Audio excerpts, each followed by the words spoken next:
Gina. Okay, so as you see in the slide, that is current trends in SLA research in cognitive approaches and socio-cultural perspectives. Okay, good. And did you count the signature and the numbers here? Okay, check second time. Yeah, please. Yeah, okay.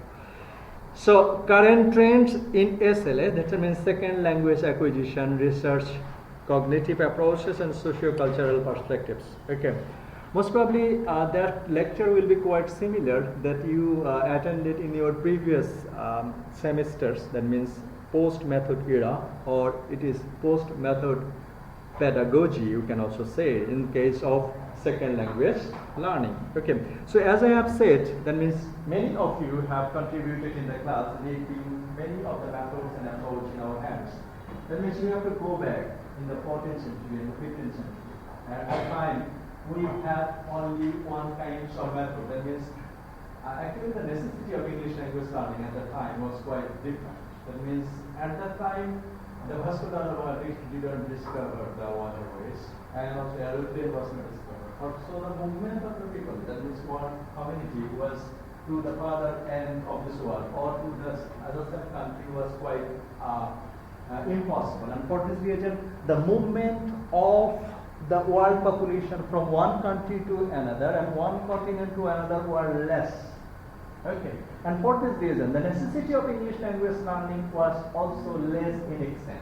One thing is that means Latin, that means the Roman civilization and the Greek civilization, they are the earliest civilization of this universe. And for this reason, they thought at that time they are the powerful countries for economic power and also the military power. And for this reason, it was perceived all over the world that is their literature is good enough. And for this reason, they started, that means anybody who is supposed to be the scholar, they want to study the literature of Greek and Roman civilization. And at that stage, that means in 14th century, in 15th century and the 16th century, we want to learn second language, that is Latin or Greek, in order to learn the literature of Greek and Roman civilization. That is the purpose. And for this reason, it was an appropriate way of learning second language, that is GTM. In that case, GTM will be translating the target language. In order to understand the literature of any language, that means you have to know the meaning of the words in the target language. And for this reason, it will be easy for understanding the literature. And that was the motive of GTM. And this is why in 14, 15, 16 and even 17th century, GTM was only the way of learning second language. Okay, so it goes up to the 18th century as well, and even towards the first half of 19th century as well. That means GTM was the prevalent situation of language learning, that means second language learning. But as I have said, towards the beginning of the 19th century, the necessity of language learners became very, that means multinational business, first world war, second world war, industrialization, and also the tourism, and also the fashion, many things, many persons will be going many over there. So GTM will make you appropriate in case of writing and reading. Okay, so GTM has a lack in case of learning, speaking, and listening. So a method was necessary that will make you efficient in case of oral communication. And with that case, direct method came in existence. And in the first half of the 20th century, that means direct method came in existence. That say that in the classroom, no translation will be there, no vocabulary will be there. That means translation is totally omitted in direct method. And for this reason, it is named so. That is direct method. Is it? So direct method came into existence. Okay, and it goes up to the first half of the 20th century, up to the beginning of the Second World War. At the time of the Second World War, it was assumed that, okay, oral communication is necessary, but direct method is a classroom-based approach. That means the teacher will be teaching direct method in the classroom. But at the time of the Second World War, especially in America, they thought that they want to teach quick oral communication to their soldiers, and for this reason they invited another method, that is audio-visual method, that can also be called army method. Is it? And in this army method, what will be happening? That means a drill will be there. That means make you efficient in your qualification with a very short time. Okay, that was the scenario of audiolingual method. And in audiolingual method, it goes up to 1970 decades. So up to 1970 decades, we have three methods and approaches, that are GTM, direct method, and audiolingual method. But in 1970 decades, it was observed that direct method, army method, and even GTM cannot fulfill the requirements of the language learner. Then some other methods came into existence, that are the silent way, total physical response, and suggestive critical. In 1970 decades, this which you have seen, this method that is came into existence, and that goes up to this way. Okay, but actually any method will not be fulfilling the all demands of all kinds of readers, and so another thing came into existence, that is in 1990 decades a breakthrough has come into the language learning approaches and methods. What are that? That is in 1990 decades we have got task-based instruction. Okay, that means language learner and the teachers and the language planners are not happy with these methods, so they came with another breakthrough, that is the task-based instruction, and also the neuro-linguistics programming, and also the multiple intelligence, and they attack the several kinds of language learners. Okay, that means these are the hypotheses and why a method and approach comes in existence. This is with the motive that this method is good, this method is better than the previous one. Okay, but in 1990 decades, it was observed that all other methods, even the task-based and even the silent method, they are not appropriate. Okay, so in 1990 decades, we have got another method, that is CLT. And whenever CLT came into existence, that means all over the world, this became the one topmost method in English language teaching. Even in Bangladesh, we applied in our curriculum, that is from 1993, that is the CLT. Okay, so these were the tradition of having so many approaches and methods in English language teaching, as you have seen here and there. Okay, so communicative language teaching, competency-based language teaching, content-based instruction, cooperative learning, like that. Okay, and also we have seen some other approaches and methods, lexical approaches, multiple intelligence, natural approaches, neuro-linguistics. Okay, these are the scenario of having so many language instruction. Okay, and also we have seen some other methods in our existence, that is audiolingualism, counseling learning, situational language teaching, silent ways, suggestive idea, and the total critical response. But as I have said, that language learner will not be happening with so kinds of methods and approach. What I have said, that means it was imagined that this method is better than that, and for this reason, if any method would fulfill the demands of all kinds of learners, then one method, GTM or CLT, will be up to this time, isn't it? But that didn't happen. So we have so many approach and methods. Okay, so a question comes in the minds of the audience, or also the learners and the teachers and the education planners. What will be happening after 50 years in methods and approaches in second language learning? Even what will be happening after 100 years and even 200 years later? What will be happening in second language learning scenario? Okay, and if there will be a new approach and methods that will come into existence, they will come up some questions. What are the questions? What advantages does the new approach or method offer? Will it be better than CLT? Will it be better than communicative language learning? So they will be asking such kind of questions. And is it perceived to be more effective than the current approaches or methods? Okay, or strategies.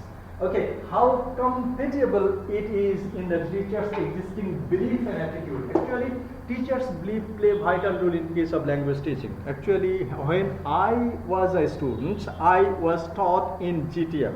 So if I deliver a lecture even in CLT, but my belief was confirmed in GTM. So teachers' belief always play a vital role in second language teaching or foreign language teaching. So that will be happening in case of post-method era or the current situation of language learning teaching. So teachers' approach is, or teachers' belief is very important. And also, is the new approach or method very complicated or the difficult to understand?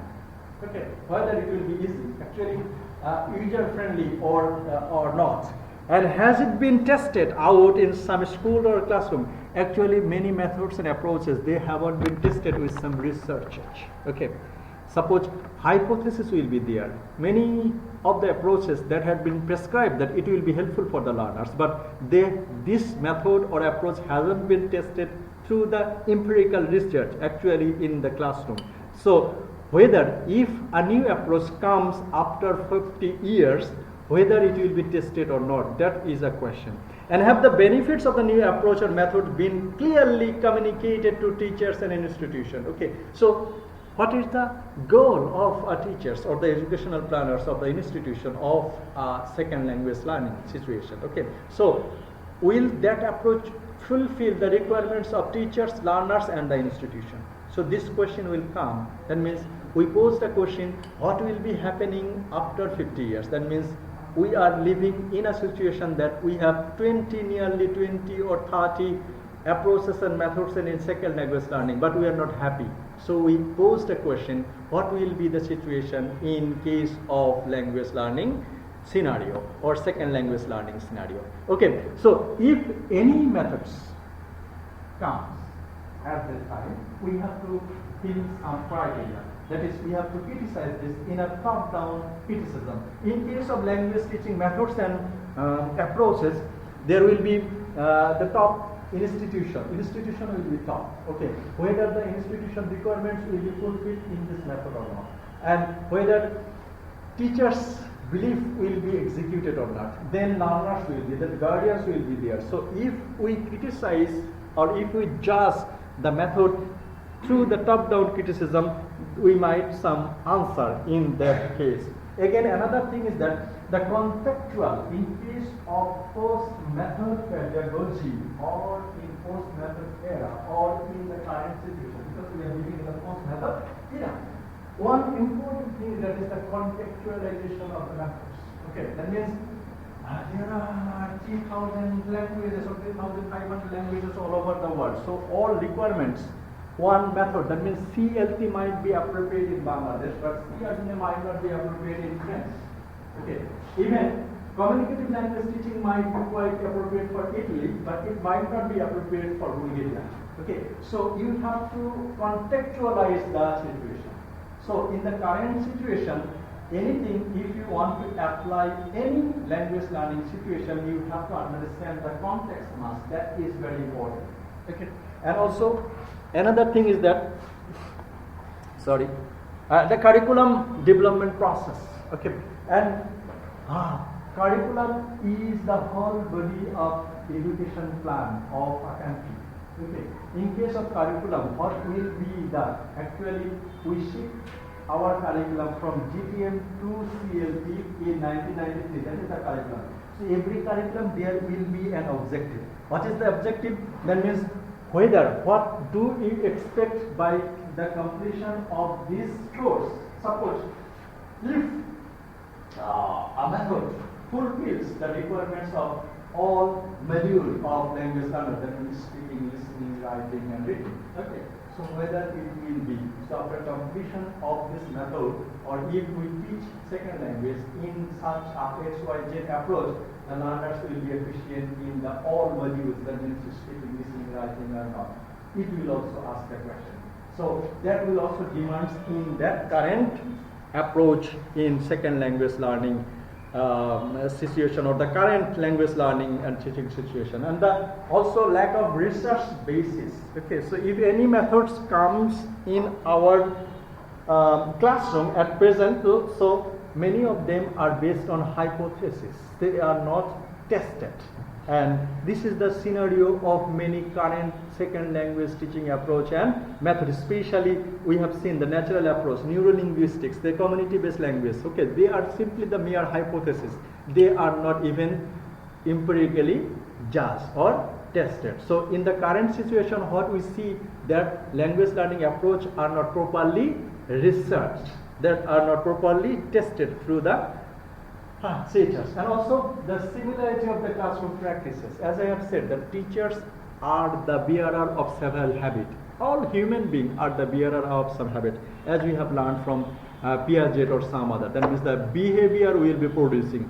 In case of the new approaches and methods, if a teacher is confirmed or is grounded by some other previous method, that means whether it may be CLT, whether it may be communicative language teaching, the teacher will be providing or will be dealing the class in the quite similar way. So that would be the challenge in the current approaches of CLT. That means you will have the similar kind of class, even you will have the new approach and methods. Okay, and even here we have got so many methods and approach, but apart from all approaches and methods, many researchers, many linguists say that we have no methods that will be fulfilling all the demands of the learners. Okay, and it is not be possible. That means nearly 800 crore people live in this world. Okay, and also all kinds of demand cannot be fulfilled with a simple methods. Okay, and for this reason, and the learners planners, that means in the belief, the teacher is his or her personal belief and principle with regard to the following. Whatever may be the scenario, what will be happening, you have to have this question. I mean, in this case of the teacher's role, his and her role in the classroom, the nature of the effective teaching and the learning, and the difficulties learner face, and how this can be addressed, and successful learning is activities, and the structure of an effective lesson. Okay, so in this post-method era, whatever may be the situation, okay, the teacher should not be stick to one method and approach. Okay, so we have to we have to keep in mind that whatever may be the situation, you have to follow these principles. That means institution, teachers or students all will have to remember this criteria. What is the criteria? That means engage all the learners in the lesson. Okay, whatever may be the methods, whatever may be the approach, so the first and foremost target will be that the introduction, as I have said, that is in case of the post-method pedagogy, one thing is important that I have said, that is the contextualization, and the second important thing is the introduction. So introduction and contextualization is the vital motive of the current trends of second language teaching. But keeping these items you have to have in your mind. What are that? Increase all the learners in the class. Make learners not the teacher. That means you will not be delivering on your idea. Teacher will not be dealing on your philosophy, beliefs and everything. But however, that will be reciprocating. The teacher will also be learning many things from the students. That means not the teachers. And the focus on the lesson, provide maximum opportunity for the students' participation. Okay, many in my classes, I asked you to read the slide. So this is the one way of getting involvement of the students. But if you become a teacher, you will try to involve the learners in every possible way that you will have. Develop learners' responsibility, be tolerant of learners' mistakes, develop learners' confidence, and teach learning strategies, respond to the learners' difficulties and build on them. Okay, don't try to motivate the learners in such a way they will be inspired. Promote cooperation among the learners. That means, as I have said, that means I always encourage you to present group presentation. Why? Because you will be cooperating, you will be incorporating within among yourself. Okay, and that is a habit. That means how well you are fit in a group work. Okay, that means the cooperation will be created among the learners. Okay, practice both accuracy and fluency, and address learners' need and interest. Okay, what is their requirement and how they can execute their interment. So in such a method, in the current approach, that is the language teaching pedagogy in the current affairs, in the current trends, that will require the teacher not fixed in an individual method or approach. However, teachers will be quite flexible in dealing with second language or foreign language learning. Understanding the context, the teacher will apply his methods in the classroom. And even a single teacher, whenever he will be dealing with the secondary school, whenever he will be dealing the higher secondary school, and whenever he will be dealing with the tertiary level, so in the three aspects, his teaching aspects will be different. And judging the context, he or she will be delivering his lectures, and she will be maintaining the strategy and some other reading materials. Okay, so in this post-method pedagogy, or in the current situation, there is no method will be appropriate to fulfill the demands of all kinds of learners. And though we have neurolinguistics language, we have whole language education or some other methods in our hand, but the teachers have to be flexible to fulfill the requirements. And one of the current method linguistics proof or some things, they said that there is no method. Okay. Actually, in understanding the requirements of the learner, the teacher will try to engage the learners in all possible ways. Though we have many trends of language learning situation in our hand at present, at the beginning of 21st century. Okay, so these are about the current trends. That means there are some other things you have to notice about there. That means response to technology, influence from the academic discipline, research influence, research-based innovation. So crossover educational trends, crossover from the other discipline. This you have to keep in mind in the current trends of second language or foreign language teaching and learning. Okay, so I was quite fast in case of delivering my lecture. Most probably you have understood. Now if you have any questions, you may make that. I will try my best to answer your questions. Okay.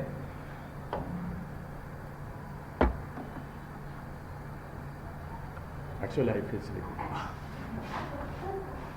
I need a espresso,